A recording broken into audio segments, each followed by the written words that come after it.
Before we get started, please go over to Amazon.com and grab a copy of my book, Education and Justice. If you have an African-American son in public school, you need this book because I teach you the many ways that public schools mistreat African-American boys and what you can do to help your son. So go over there and get your copy immediately.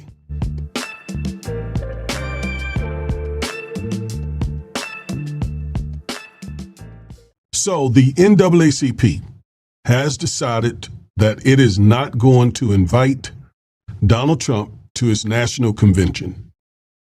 And Stephen A. Smith believes that that is a bad decision. He disagrees with it. And so he blasted the NAACP, and I strongly disagree with Stephen A. Smith.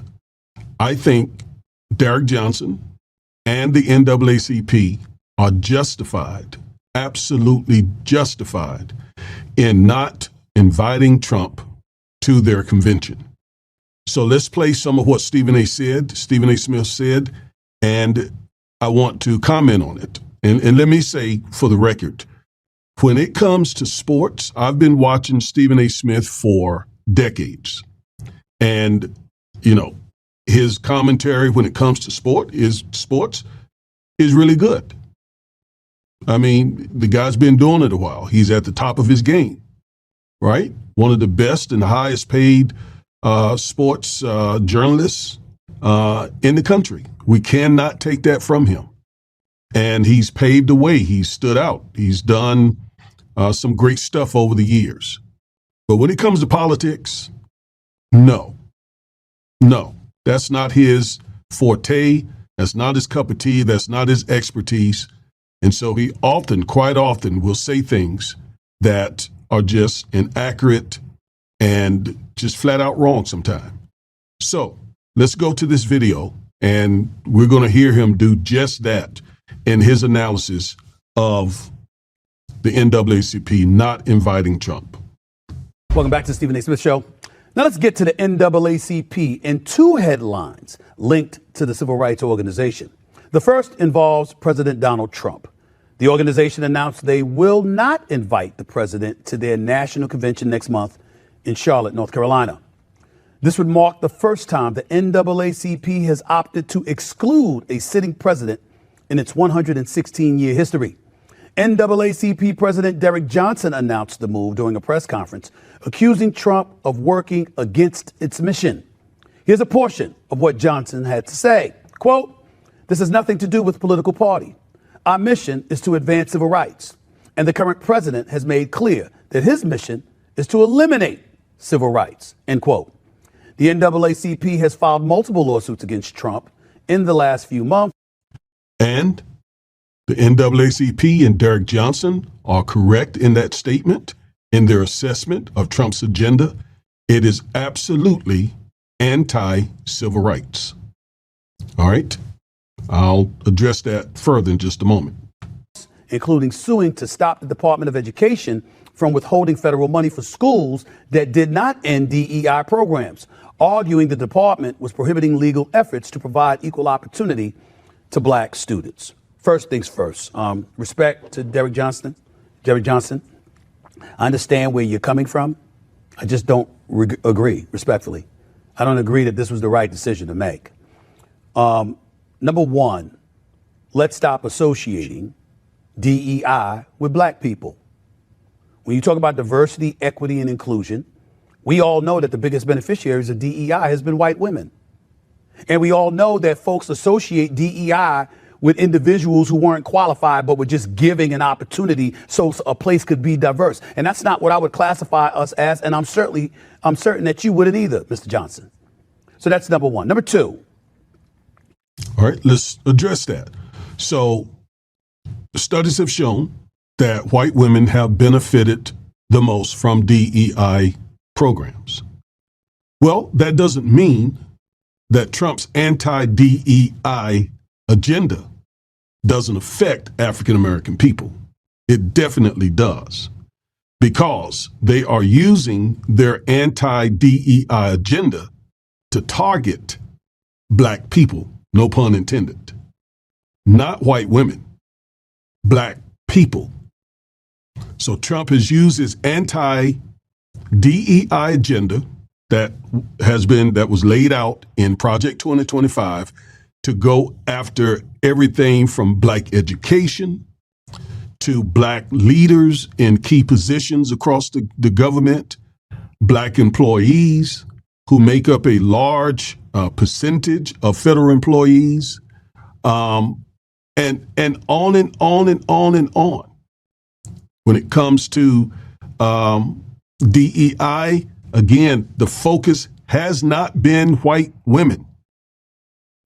That is not who they are focused on. They are focused on African American people, and they're using their anti-DEI agenda to do so. So it doesn't matter that white women have benefited the most. And besides, I've explained a few times that white women make up there are more white women than there are black people. So quite naturally, if you say who has benefited the most from any program that's open to white women, you're going to see more white women having benefited because it's more of them.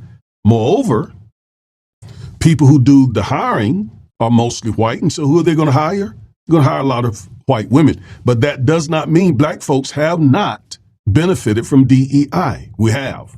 And again, it certainly doesn't mean that we have not been targeted by anti-DEI initiatives by the second Trump administration, because we obviously have in so many different ways.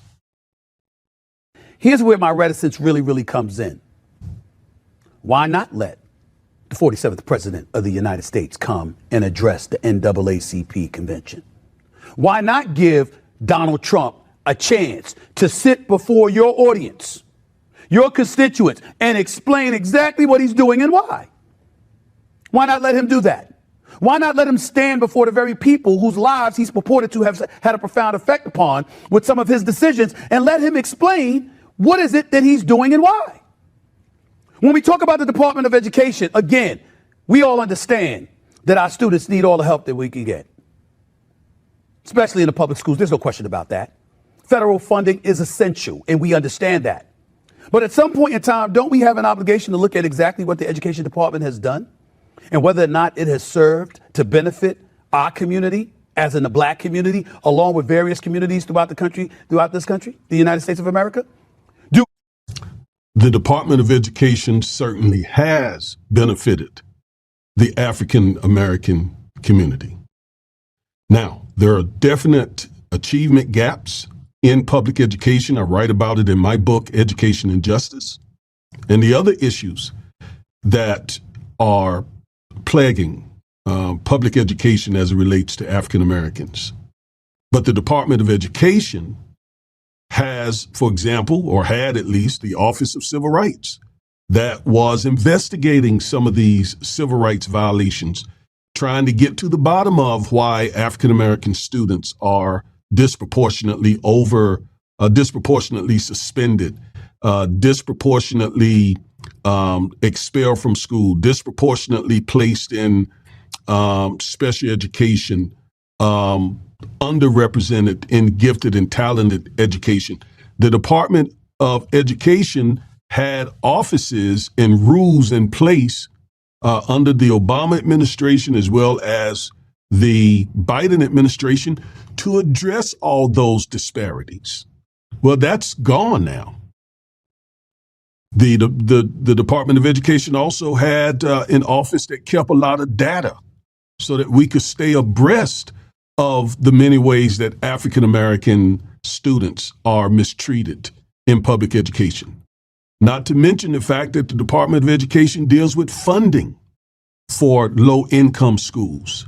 Not to mention the fact that the Department of Education, when Biden was in office, forgave billions of dollars of student loans for disproportionately for African American students. So the Department of Education has been a huge benefit for African American students. So I'm not sure what Stephen A. is talking about here, but he's absolutely wrong about the good that the Department of Education has done for our community. I could go on and on. Let's listen at a little bit more of what he's saying here. We just write a check and automatically give it to people, taxpayer dollars to people, without deciphering how well they do their jobs? Are we not allowed to probe and to look at them and to say, what exactly are you doing with the American dollars, with the taxpayer dollars from the American citizens? I don't know the answer. I'm not proclaiming to know the answer. I'm simply saying I want to hear if the president is taking this strong position and he's campaigned on eradicating the Department of Education for years. Why does he feel that way? What evidence does he feels that way? Because white conservatives, have always had an issue with the Department of Education. They've always had that issue, and a lot of that results is because the Department of Education has championed civil rights. The Department of Education has protected civil rights. And ever since the Brown versus Board of Education case, Mr. Smith, white conservatives have wanted to get rid of any department, especially the Department of Education that is in place to try to help the African American students get on par with white students. So that's why. That's not coming from a good place. That's not coming from some objective reason why white conservatives have wanted to get rid of the Department of Education. No.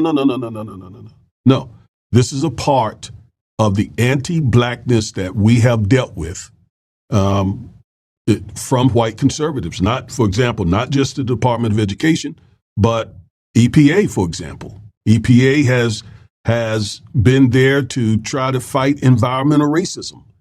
It's another department that has suffered the ire of white conservatives. So that's why white conservatives and the GOP and the Republican Party, after the Southern Strategy, has gone after the Department of Education and other federal agencies. We could talk about the Office of Civil Rights in the Department of Justice.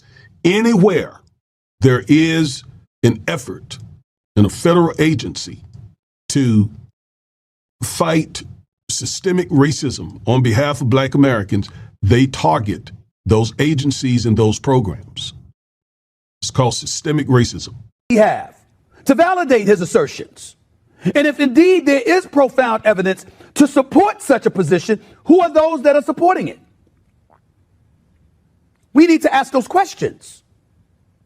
And I think that standing before members of the NAACP at your very own convention, I think that that would serve well to invite him and let him come before you all and try to explain what he's doing. So you'll have him on a record, not just sound bites that airs on CNN or MSNBC or Fox News or ABC, CBS, NBC or whatever. No, let him sit before you and explain. We tried that, right? Tried that with the National Black Journalists Association, I believe it is. And we saw how bellicose and how rude he was to the journalists there. So I don't know what you're thinking, Stephen A., but Trump is not going to come and have some kumbaya moment. He's going to come and be Trump and be offensive and so on. So we've been down that road before. Okay, let's keep it moving. And defend his position. Most importantly, you could try to ignore the President of the United States. But you know what can't be ignored? His actions. Until 2028, Mr. Derek Johnson, he's not going away. He's not going away. By the way, the NAACP did sue him, and you remember, did sue him with a civil suit, successfully, I might add, as it pertained to the insurrection in 2021 on January 6th. Did that stop him from becoming president again? He's been sued, he's been convicted, 34 felony counts, whatever. Did it send him to jail? Didn't he still run for re-election? Didn't he still? I really don't understand this point. I don't understand why going through this litany of things is justification for the NAACP inviting him to come and, as Stephen A. said, justify his anti-blackness, anti-civil rights. I don't follow that logic. Skate right through the GOP? Didn't he win the popular vote and the electoral college vote in every swing state? You don't get to ignore him, is my point.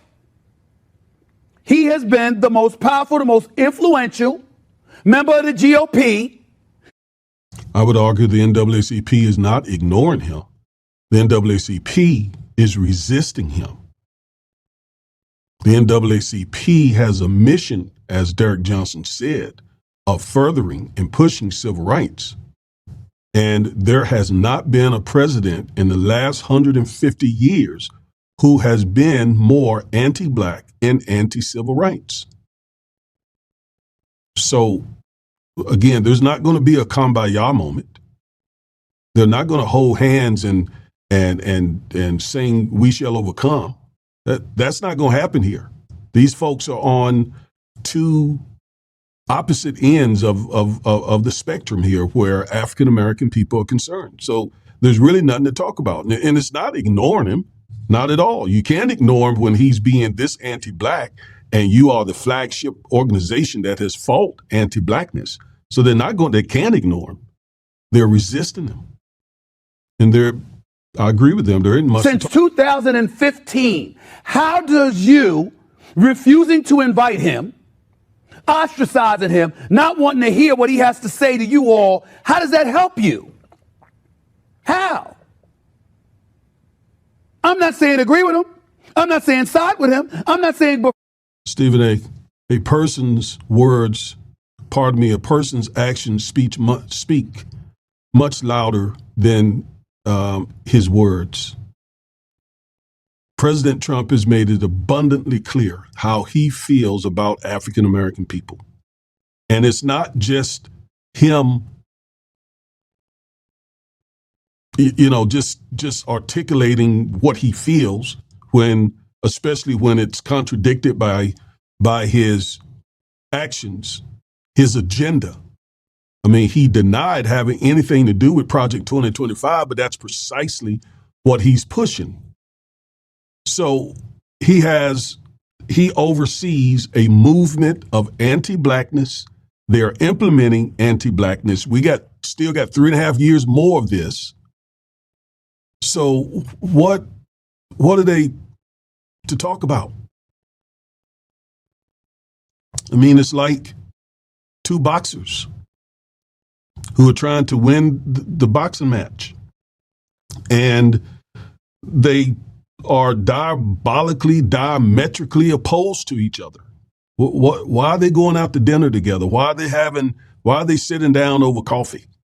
Why allow your arch adversary to come into your place and spew his anti-blackness? That makes no sense, Stephen A. I'm not saying any of those things, but ignoring him ain't gonna get it done. Not if you truly want to be about the business of helping folks, particularly the desolate and disenfranchised in our country, the urban communities throughout America. Not that that's all the NAACP. Stephen A., as you speak, the president and his congressional supporters, compatriots, are in the process of gutting or at least defunding in a massive way programs for the group you just described. I mean, so I'm just not following you. He does, because I'm certainly not implying that. All I'm saying is that clearly is who you're interested in helping. Ignoring him and not even inviting him to come and speak at your convention, what's that going to accomplish? For the first time in a 116-year history, you're not inviting a president. Are you trying to tell me that there's no president that has been as offensive to the NAACP as Donald Trump in 116 years? Okay, so right there is where Are you really making that argument? with That no matter what you think. sorry. So right there is where I will stop, Stephen A. And I made a list. So yes, I can't speak for the NAACP, but I can tell you this. When it comes to anti-blackness and anti-civil rights, I think the record shows that President Trump is at the top of that list for not just 116 years, but 150 years. I went back in my research. So, for example, we know in the 70s, he was sued for allegedly discriminating against black renters. And he reportedly settled that case, which doesn't mean he's guilty, but he settled the case, did not prove his innocence. All right. Then, of course, we know, as Stephen A. knows very well, being a New Yorker, that Trump disparaged the Central Park Five and did so here recently, took out a full page ad calling for the death penalty. And then we know that he also disparaged President Obama, accusing him of not being born in America. That birtherism thing. Okay? We know that he has spoken aggressively about bringing back stop and frisk, which impacted your neck of the woods, Stephen A., the most, New York. All right? He has retweeted racist tweets. He called Colin Kaepernick an SOB for standing up for racial justice. Called neo-Nazis very fine people on both sides. He says that's been debunked, but I mean, we heard it with our own ears. Allegedly referred to African and Caribbean nations as blank hole nations. Allegedly. Allegedly said all Haitians have AIDS. He opposed the George Floyd Justice and Policing Act. Okay, long list here. Roll back some of the civil rights rules that Obama had put in place. This was his first administration to deal with education issues.